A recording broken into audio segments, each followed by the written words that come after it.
guys, welcome to another recap of The Amazing Race. Last week the Cowboys bit the dust. Tear. Alright, so they're in Liechtenstein and they're going to an air rescue heliport where they gotta sign up for a flight to destination unknown.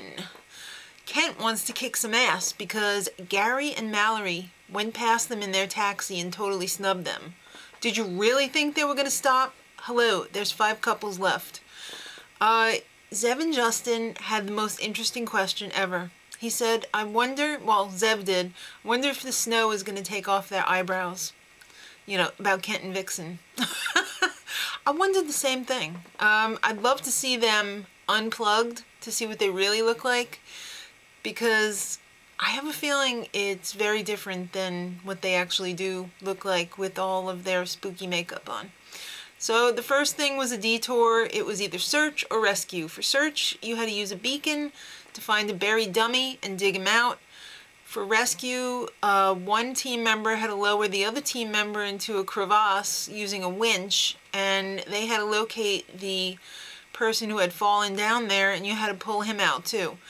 Alright, so let me just say the countryside was amazing. The Matterhorn, beyond majestic. It was beautiful, but it looked awfully cold. Keisha and Jen, the Globetrotters, and Kent and Vixen all did crevasse. And Kent said crevice. And I have a feeling it's not he was the one who went down in it. He got lowered down in a crevice. And I have a feeling it wasn't the first time. Alright. He was really annoying this episode. I mean, he was beyond annoying. Down, Vixen, down, lower. No, stop. You're going too far. Pull me back up. Keep going. Come on, pull me up. Pow.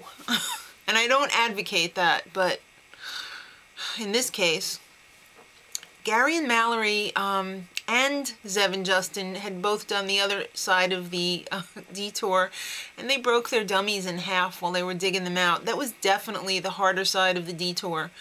So when they finished the detour, they had to go to a ski resort and hop on a train. And all of the teams ended up on the same train except for Zev and Justin. They had a really hard time digging out their dummy. So it was a roadblock when they got to the ski resort. And at the roadblock, they had to go to like this chocolate factory and make a chocolate Travelocity roaming gnome. So they had to like paint the mold with colored chocolate and then fill it up with regular chocolate, let it sit in the snow, come back, unmold it, you know, the whole thing. Totally Swiss. Kent kept calling the freezer an oven, and he was really grating on everybody's nerves. Everybody has pretty much stuck a fork in Kent because they're done with him. There was a little scuffle in the kitchen. Some of the gnomes got mixed up and somebody had to start over. They didn't know whose parts were whose, and it really came down to Vixen versus the Globetrotters. And Kent was a real phone tiger. In other words, he was doing stuff behind people's backs to, like, you know, blah, blah, blah. No, do it to their faces, Kent, and then see what happens. They warned them about karma. Very timely. And Keisha's laugh is so annoying. It's all like, I would have punched her in the face too. Sorry, Keisha. Alright. So the pit stop is a Swiss cabin. And there was an awesome St. Bernard waiting for them there. Oh, I just wanted to squeeze him and love him and hug him because he's teacher's pet. Alright, Globetrotters came in first. And they won a trip for 2 to the Cook Islands. Congratulations, boys. And then Keisha and Jen came in second. And then Kent and Vixen tried to sneak in there third, but they ended up taking a taxi to the pit stop, which was a no-no because it definitely said on foot. So they got a 30-minute penalty, and the whole time they were standing there waiting out their penalty, Kent repeatedly blamed Vixen for this cock-up. He was just like, oh, well, you read the clue first, and he totally blamed it on her, even though he read the clue too. And then he was all, oh, well, at least I always stay positive. We should really get eliminated today because of your poor attitude. Really, I think you need to watch the show, Kent, that you're on, because you were the biggest boo bird ever. Alright, Gary and Mallory snuck in while they were on penalty, and so did Zev and Justin, despite getting lost and like having to pretty much do it all over again.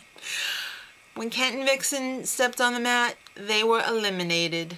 And you know what? I felt sorry for Vixen because she's got to put up with Kent, but I guess she kind of saved some face at the end there. Oh, I have the best partner ever. I don't know if they're long for this relationship, but I guess we'll see. Next time, I can't believe it's the 2-hour finale already. Can you believe it? That went so friggin' fast. They are going to be getting a Brazilian body wax. That looks painful. And a little finish in Florida. So, or for you cats, Florida. Till next time, much love.